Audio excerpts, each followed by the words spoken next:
This is Julia Sotas, and you're listening to A Different Reality. What else is possible beyond this reality that you haven't yet chosen?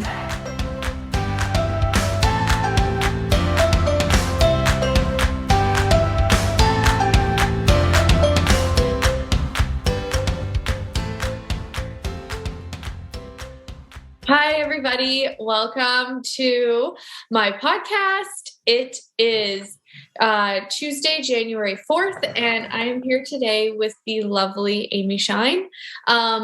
Amy is somebody I've been friends with for a long time, and she actually, I invited her onto this podcast because she was talking about, I was asking her some questions for Global Bars Day, actually, about her working in drug rehab centers in Florida, which is just such an interesting topic. And I thought, I want to dive into this a little bit more.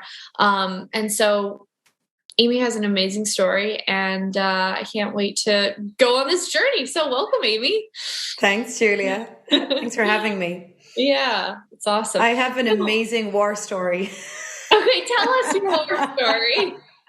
She's laughing as I'm saying that. She's going, yeah, it is quite a story.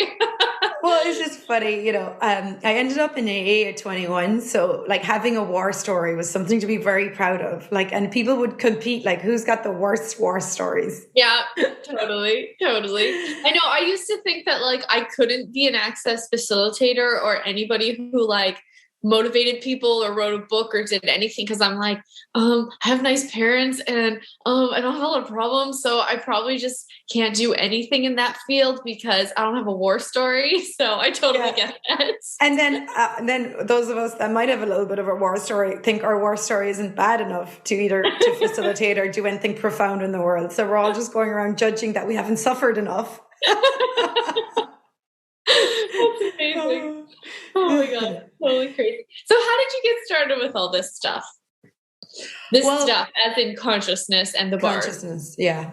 So, first off, I guess the big kind of traumatic event that happened to me was when I was 16, my brother got killed in a car accident and he was only 21 and it was him and his best friend. Yeah. So that was pretty rough. And that, created a lot of energies in my family and in my world.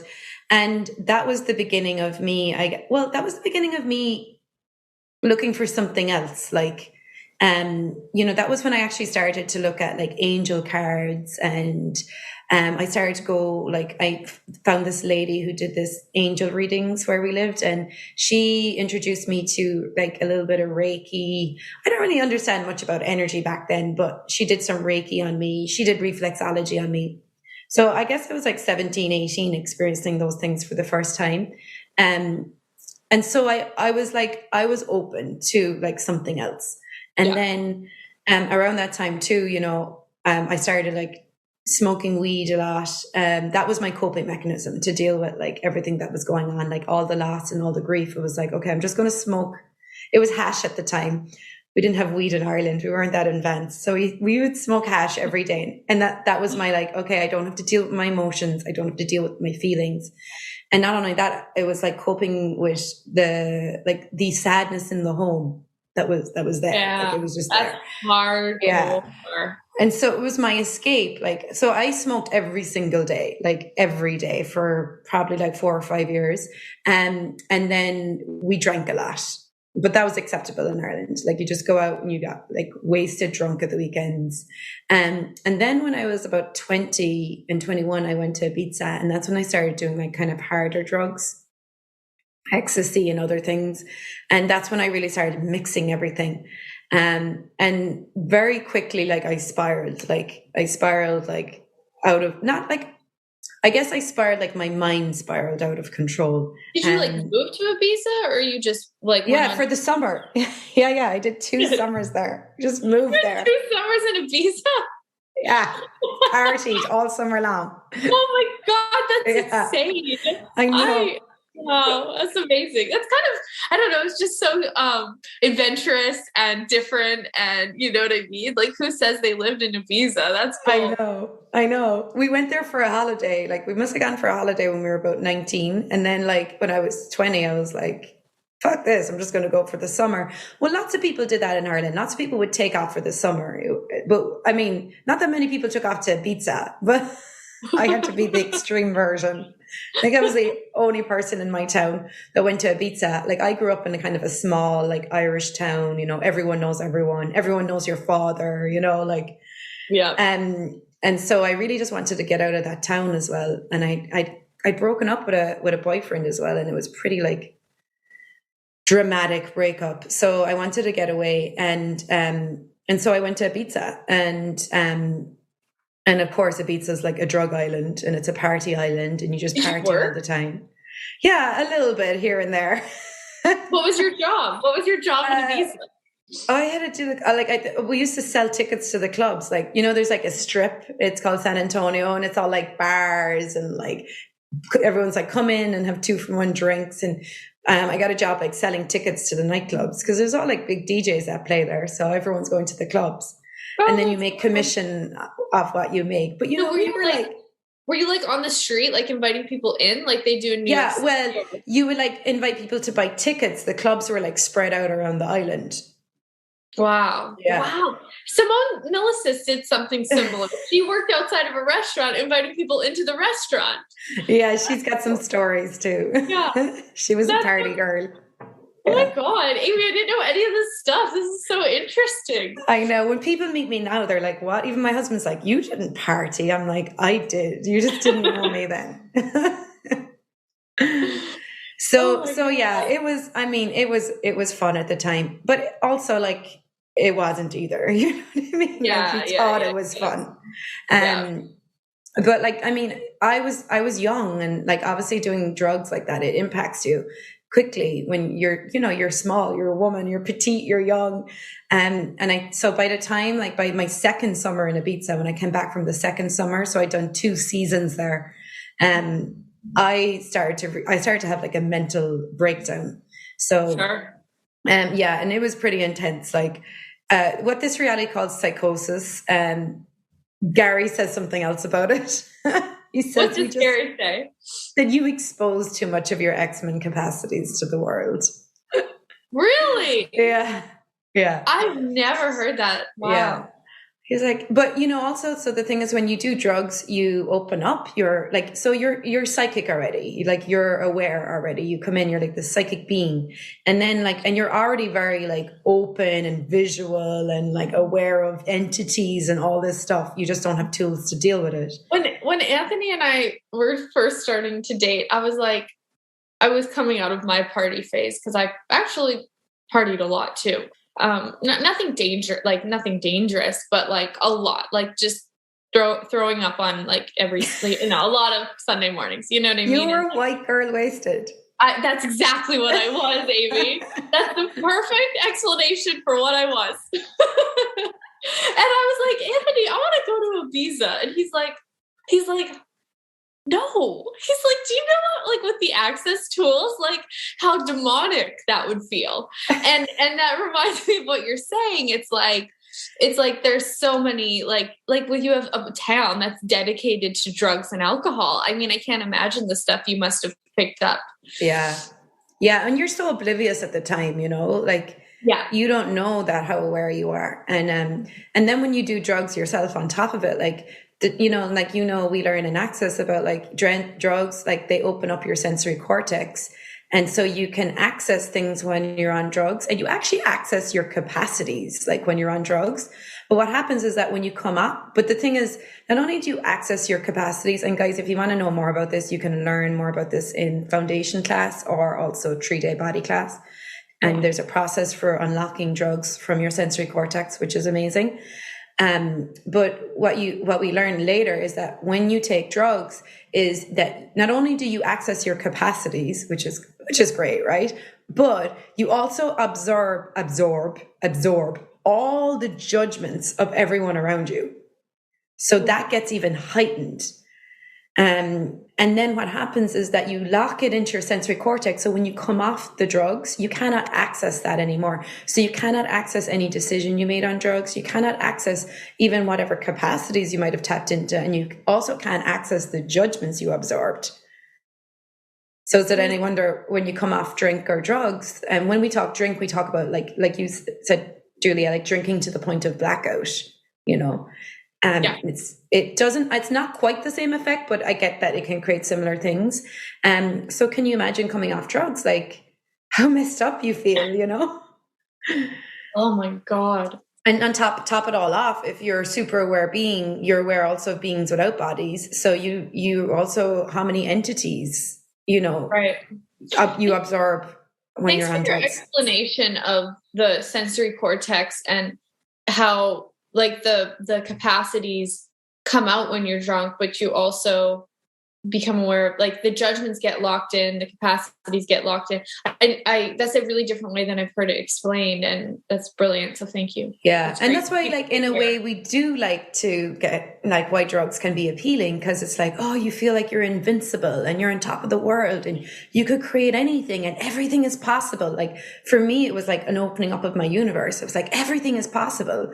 But then at the same time, now you're accessing that, but now you're also accessing all the judgments of people, like all the insanities of other people, all the world of entities and beings without body. You're accessing all of that.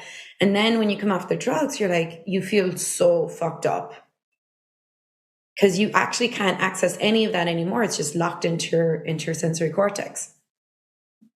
Which why a lot of people end up like, you know, coming off drugs, feeling insane, feeling crazy, insomnia, racing mind, like all that stuff.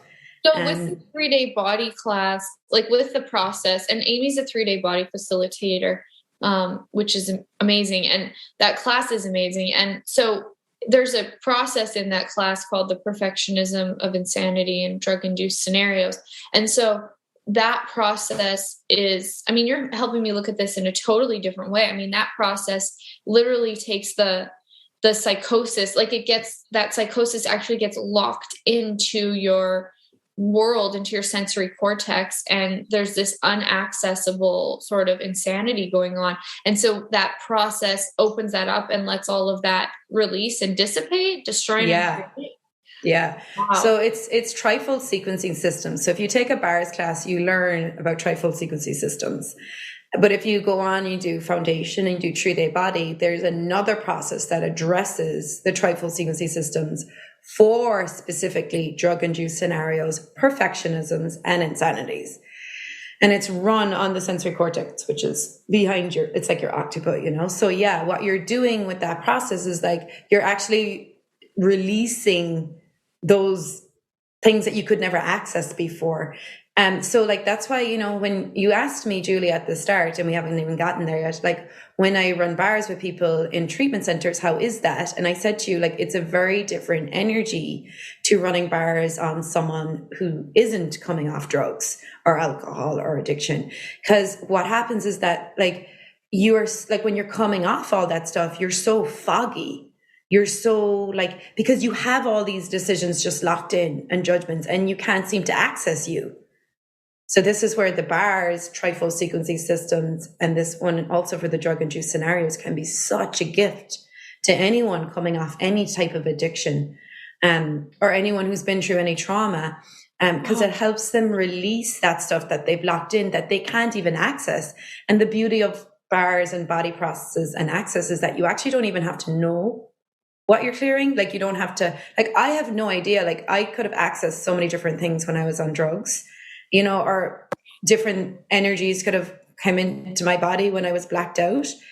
But I don't have to go back into that. I just have people run this process on me and it starts releasing that. So I'm not limited by those decisions I made in the past anymore. Does that make sense? That's amazing. Yeah. I didn't see the full picture of that. Well, for years in Access, I actually found it really hard to be present. And you know, it was later, like Shannon O'Hara actually said to me, who's the creator of Talk to Entities, she was like, it takes like twice the time you're doing drugs. It takes, or the years you did drugs, it takes like twice that time to get it out of your system. But she said, but if you do Access, you can speed it up. So it might take half the time. So I couldn't get like why sometimes like I still check out, I still zone off, I go off in other places. So I've had that trifold sequence, and it's only recently, and I've been doing access for like 7 years, 8 years. And it's only in the last year that I've really felt like clear in myself, and like more present and not having that like foggy checkout energy still impelling on top of me. That's amazing, because I've seen like the stuff that you have. I mean, I don't know how your inner world is, and but like the stuff that you've been creating and how your life has changed is so amazing. And I've noticed it so dynamically, and to hear sort of the inner workings and the inner dialogue, the world that's going on and what's changed, that's really a beautiful journey to see how that manifests itself, basically. Yeah. Wow. Yeah. And when I turned 21, like after that second summer in Ibiza was when I had like the psychosis. So like I was having like delusions. Well, what this reality would call delusions. I was having voices in my head. Basically what I was having was a ton of entity awareness, but it wasn't just entity awareness. It was like they had taken over. Like the entities were like running the show, and it was like light energies, but also like demon energies. But I had no tools to deal with this. Like, and I had an awareness of what was happening, but also no one around me talked about any entity awareness. No, like this was like going back 15 years ago in Ireland. Like Reiki was weird back then, like yoga was weird back then. Like now people are a little bit more conscious and aware, but so there wasn't anyone that could like sit down with me and be like clear entities for me, like like ask me questions, like try to get me to like what was really going on. So the only option really was to put me on medication. And that's why I would love everyone who's ever been through addiction or mental illness to have these tools, because it's not just the bars. We have access to like the body of work, talk to the entities, and Shannon O'Hara talks about like, nearly all mental illness is entity awareness, Yeah. And like I was missing those tools. And I actually sat in the psychiatrist's office and he was like trying to ask me questions, what was going on. And I just said to him, I just need someone to give me tools to help me slow my mind down. There's too much going on right now. And he laughed at me. He told me there's no tools for that. And he put me on medication. But I knew there was tools. I didn't know what they were, but I knew there was. 5 years later, I found Access. And I was like, oh, they were the tools. I was like, there has to be an easier way. Like, that was my question the whole time, And so they didn't know what to do with me. They're like, okay, mental illness, here you go. Here's your label. Medication, here you go. And then 3 counselors, like, were like 2 of them told me I was an alcoholic and I needed to go to AA or NA. Because the thing about it, like, basically addiction is like, it's all put under one thing. So it's like, oh, you have the symptoms of an addict. It doesn't matter what you do, whether it's drink or drugs or eating or sex or gambling or whatever. You can just go to any meeting. The same principles apply. So It's like, okay, you might not be like alcoholic, but you're an addict. So go to AA. It's like, okay. So I started going to AA, and I went to AA for 5 years. I did the 12-step 5 years. Yeah.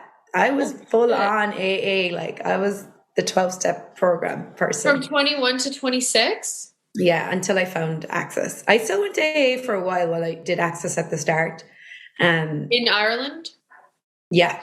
Yeah, so I actually was going to meetings, and the first year it was just like, I just need to go somewhere where there's some bit of support.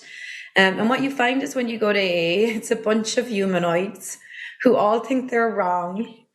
And by humanoids, I just mean people who are like different, who like don't really fit in, who always felt like they were like the odd one out in the family. The ones who were kind of like the dreamers, and they're all like just sitting in the room just talking about how wrong they are. And you're like, oh, I fit in here. I belong. You're my Totally. people. And so it did give me a sense of relief, that there was other people in the world. And a lot of them talk about racing minds and hearing voices. And a lot of them have similar things going on. The story might not be the same, but the things that go on in the mind seem to be the same. So that's what I just listened to. I listened to what was going on in their heads, and I tried to not compare the story, because the stories can be very different, very dramatic. And yes, I definitely sat there going, my story is not that bad compared to some of these people. Yeah. Some of these people had 60 years of drinking, hardcore drinking. They destroyed families, and they did some stuff that they really, carried a lot of shame with them. Mine was much shorter. So but so it was just oh, okay, it doesn't matter what the story is, it doesn't matter the length of time. What I was hearing was the stuff that was going on in their heads. I'm not the only one. And that was a little bit of a relief. And I stuck around long enough to get a sponsor, do the steps. I even created some meetings. I started a meditation meeting. I started a 12-step big book meeting. Because I was really interested in the recovery part. I wasn't that interested in staying in the story and hearing the story. I was I want to get well, and I want to know what it takes to get well, and I want to be around people who are well. And that's unusual. Yeah. Well, there is some people in AA who are well and who do, are great people and work. They just do work on themselves, and they help other people, and they are recovered as such, even though they might not want to say it. They are recovered, and they go on. And the thing about the big book is, it even says in it, the big book says, we know only a little more will constantly be revealed. And that book was written I can't remember the year. It might have been 1979 or even earlier. So there is some great things in that book. What happens is that people make it a dogma, and then that becomes a problem, because then now they've made it, that is the answer. And they stop asking questions. They stop wondering what else is there. Right. Right. And I had a question. My question was there has to be an easier way. And there has to be something else. Yeah. And around that time was when I met Rachel O'Brien at a meeting. And Rachel O'Brien is another access facilitator. And so I knew her from going to meetings, and she struggled a lot. We both did, we battled with our emotions on a daily basis. And nearly everyone in the rooms did. And I went away for a summer, and I came back, and I noticed this massive change in her.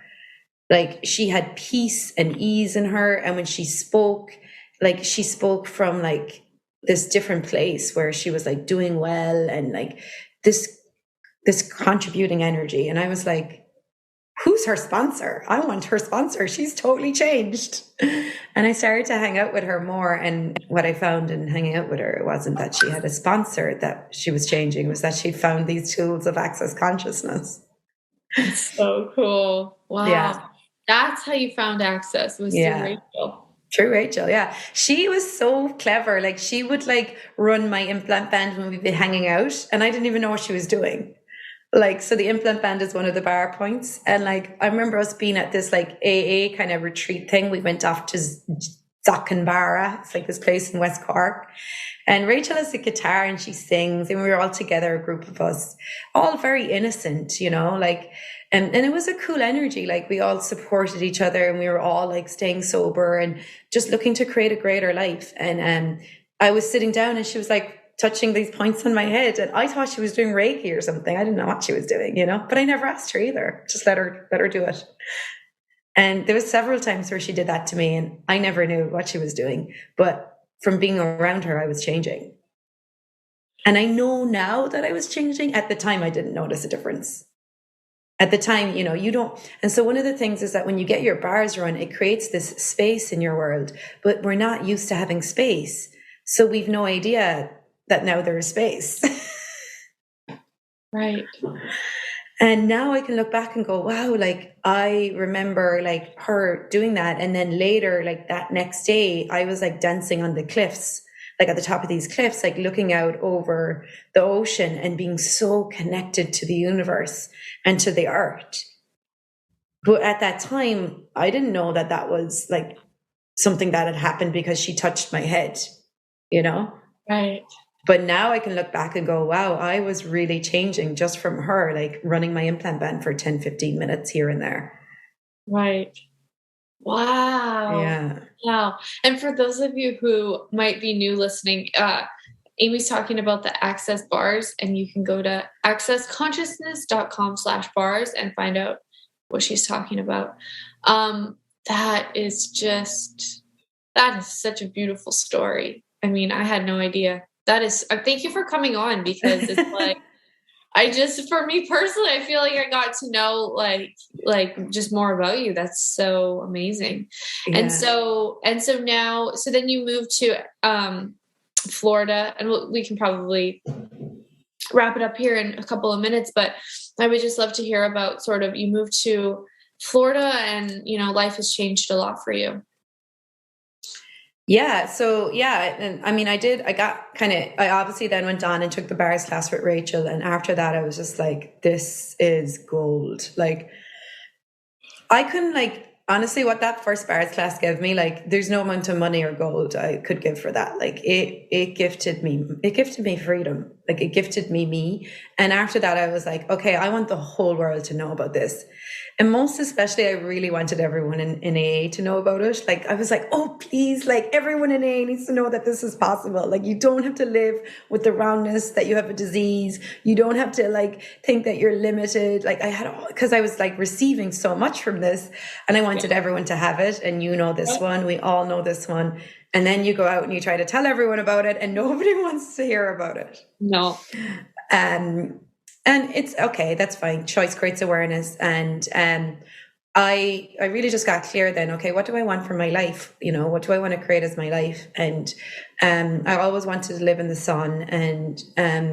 And so I had an opportunity to come to America, and I took it and came to Florida. And I've been here probably like 5-6 years. I've been here about 6 years, maybe. Actually, maybe, I don't know. Time is so weird. I know I'm married for 6 years, so maybe I'm here longer. I probably am. Anyway, and so I moved here and I started creating my life here. One of the things, and I still my ask is, what would it take to get Access bars into every treatment center? First, it was in America, but let's go wider and ask for the world. And every mental health office, center, anywhere where people are going for mental illness, what would it take for them to have access to the bars? They might not choose it, and that's fine. But I would just like everyone to know that it's there, that people know it's there. Like, what would it take for it to be like such a widely known thing, like acupuncture is, like here. So I moved to Delray Beach. Delray Beach has I did not know this coming here. Delray Beach has the highest number of treatment centers and rehab centers in the whole of America. And I found that out when I got here, and I was like, okay. So I started knocking on treatment centers' doors. Like, I literally went around, like, on the pavement, walked the pavement, knocked on these people's doors, and walked in and was like, I just moved here. Here's what I can do. And I also had like a movement and dance, used movement as a way to like get out of my head into my body. And that was a big part of my recovery as well. So I talked to them about that and using movement as a therapy. And then also like Access and consciousness and the bars and the energy work. And things didn't actualize right away, but certain things happened. And over time, I got hired by this company to go in and teach yoga at a couple of different treatment centers around South Florida, like around Delray Beach, around Palm Beach County. And so I've been doing that for like 3 years now. And I go in, and I basically go in once a week or once every couple of weeks. And I go in as a yoga teacher, but I don't really like calling myself a yoga teacher, because half the people in there don't want to do yoga, can't do yoga. They're like, the age group is so different. Like, you're literally going from like 19-year-olds to like 60-year-olds. So, I like to create like something that includes everyone. So I try to like get them out of the mind frame of we're going to do yoga and just go, okay, we're going to move our bodies. And like everyone can move their body, and invite them to move their body from like just movement, not like, okay, you're going to have to put downward dog, right foot here, right, left hand there, like just getting out of the form and structure and actually just getting them into their bodies.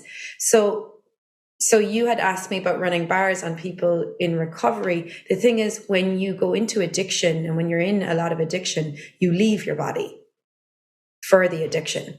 So a big part of recovery has to include the body. If it doesn't, you will constantly relapse. And that's why there's such a high percentage of relapse. And that's why when I was in AA, I was like, there has to be something else. Because are we just going to talk about this stuff forever? And I always knew I needed to include the body. And I always knew I needed body work. And that's what also I think pulled access into my world, is because I was asking for body work. I had no idea what body work was, but I knew the body had to be included. And a lot of traditional programs don't include the body. Yeah. And so a lot of people who've been in and are going in through recovery, it's like they're so disconnected from their bodies. And it's like, okay, how do we get you back into your body? And so that's where it's like, okay, facilitating embodied movement. And then also, if you can offer access bars, what you're doing with the bars is you are actually bringing them back into their body. Brilliant. And the more you get your bars run, the more you get present with your body. Yeah. Yeah. Wow. That's brilliant. And the fact that you saw that and you really sought that out, it was really this awareness that you had, and then you just bead what it took to find it. Yeah. Yeah. And so one of the gifts of the body processes and the body classes that we do in Access is that it pours consciousness into your body.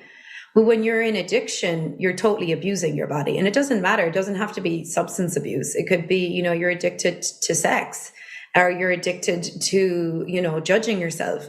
You leave your body for that judgment. You check out of your body. And it may not be the same as when you're doing drugs, but there is that energy of you're not present when you're judging yourself. So when you pour enough consciousness into the body, you actually can't abuse yourself in the same way anymore. Look, for you even, I bet you you would never be able to go out and get drunk the way you did those years before Access. No, I couldn't. You couldn't. Your body literally won't allow you. Nope, there's no way. It's your body becomes louder the more present you get with it. And so the more we can invite everyone to body work, or getting present with their bodies, or embodying at least, the less we will have abuse, the less we will have addiction problems, the less we'll have, we'll be able to abuse ourselves. Thank you so much. Just thank you. That's so amazing. And guys, Amy facilitates all over the world. I know you went to Dubai this year. You were in Europe and all over the place. And so I invite you guys highly to look at our classes and see what's going on. And what you facilitate, foundation bars, 3-day body class, and talk to the entities. And Right Recovery for You. Do you? Yes, yes, brilliant. Yeah. So I facilitate Right Recovery for You. So if any of you are listening to this, because we're talking a lot about addiction and recovery, if you want to look up, Marilyn Bradford has a book called Right Recovery for You. So if you're looking for a different possibility with recovery, that's an amazing resource to start there. Yeah, because it's what else is possible with recovery? And recovery of you isn't just about recovering from what you may think is, substance abuse. It's recovering you from the judgment of you, the wrongness of you. Yeah, it is. It is. I mean, it's an addiction that the wrongness of you is a very intense addiction. And that's where the bars comes in as well, because the bars, when you start to get your bars run, so you could have the best tools in the world, the best questions, the best, whatever tools you use in your box, but it doesn't matter if you're not dissolving that judgment from within. If you're not dissolving the judgment from your cellular memory, the best tools in the world won't help you. And that's what I found with AA. It brought me so far, but then it was the judgment was still always there. And it wasn't until I started getting my bars run that the judgment started being dissolved from within. And then all the tools I had were a lot easier to use, because I wasn't stuck in the judgment. Yeah. Yeah. Wow. That's brilliant. Well, thank you so much for coming on. This was Thank you for having me. I can't wait to share this with people and get this podcast out there. This is amazing. And for those of you listening, you can find Amy on the Access Consciousness website. And I'm sure you have a website of your own as well. So it's www.amyshine.net. And, you can find me on Facebook too. If you have a question about anything we covered today, from mental illness, addiction, recovery, just send me a message on Facebook. I'm happy to talk to you. I'm happy to send you resources, or even if you're halfway across the world, like Julia and me, we know people all around the world that have access to these tools, to the bars, and we can connect you to people too, I just want everyone to have this. I don't care how you get it, just get it. Yeah, totally. That's amazing. Awesome. Well, thanks, Amy. I really appreciate it. Yeah, thank you. Thanks for asking me to come on. Yeah, thanks for coming. Oh, what a gift. Awesome. And thank you, those of you listening, and we will see you next time. Bye-bye.